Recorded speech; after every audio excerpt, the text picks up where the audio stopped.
Alright, so last night we just spent some time there in Station 2 and we walked over from Station 2 back here to Station 1. Took us like 30 minutes to do so.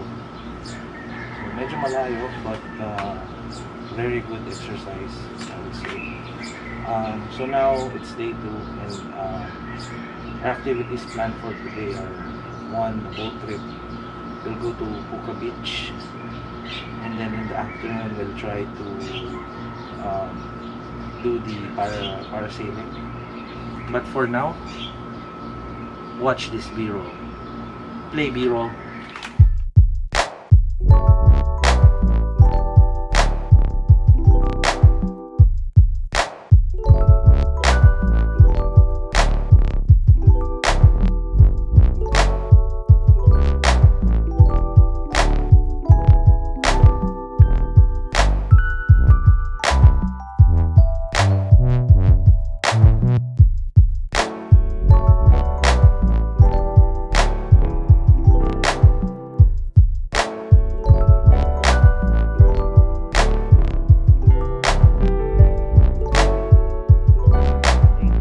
Day 2. Where are we going now? And then island hopping, right? Pukka Beach. So we'll see you there in Pukka Beach.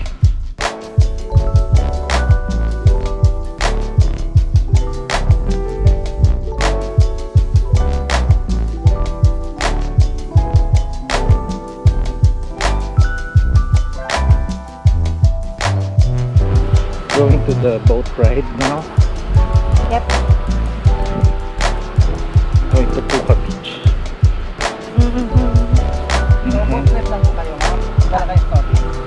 Tignan namin kung may snorkeling gear naman doon, di ba? Kung sakaling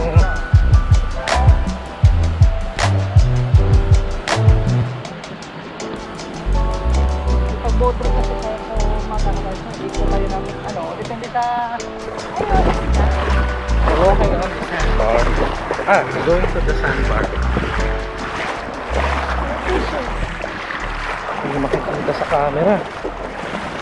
Sumasakit yung may mali dito sa salamin.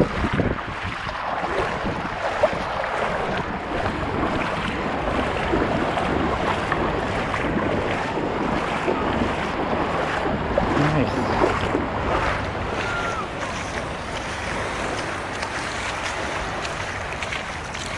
Sandbar. Parang breakwater siya tuloy. That's the rock. And we're walking in the middle of the bay or the beach. Huh? Yeah. Meron kung saan sila naglalakad.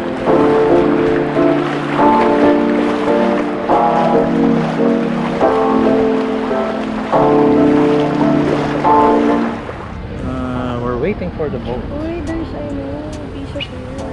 Saan? Ako doon ba today? Sa this piso 78 pesos. Yun na lang. 78 years ng pal. Dito na naman tayo Saan kaya ang next destination? Shangri-La. Mamaya we'll do the parasailing. Buti nga.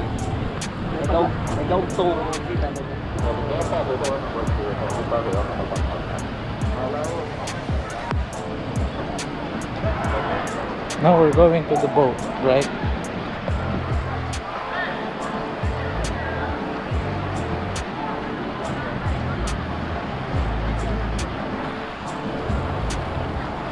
Water, fish.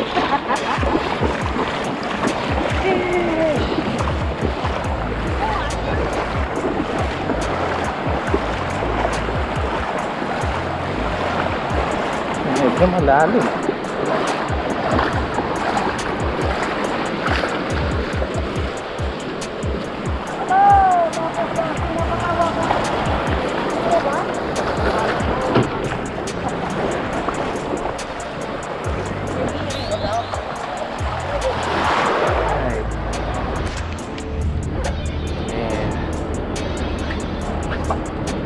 Tayo punta. Ano sinulid ito?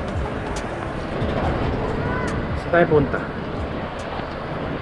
Kaya may kuya. Kuya, saan tayo pupunta? Snorkeling sa itong Coral Garden. May dalawa tayong snorkeling, ma'am. Coral Garden and then Balingayan din mag-Pukka Beach tayo. Okay. Para kung gutom kayo, pwede ka ma'am. Kumain sa Coral. Okay. Sa baba. Dalawang din. Madami ng denim jacket eh. Oh, ready?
Are we?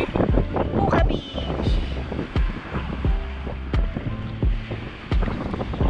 Punta tayo.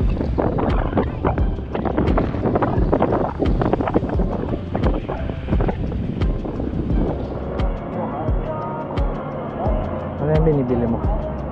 No, tinitingnan ko lang. Galing ng mga gawa nila yun. Pakita niyo yung coral art. Oo. Ito yung pinagtabasa nila. Ah! Tagal yun. Para ko po. Pendant. Pero silver po yun. Yung nilagay ko. Oo. Saka yung kumukuha ng silver.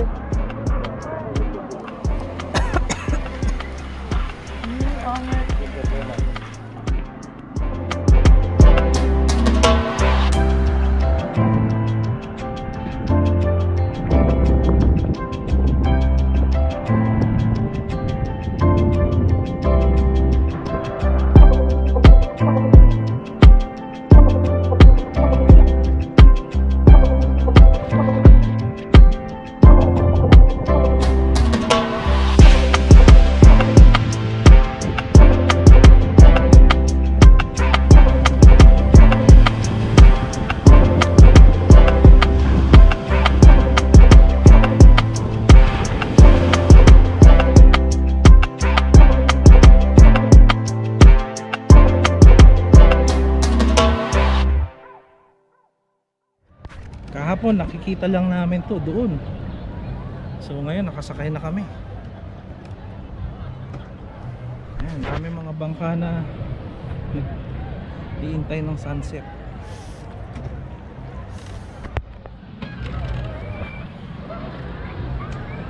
Ay pa naghihintay din.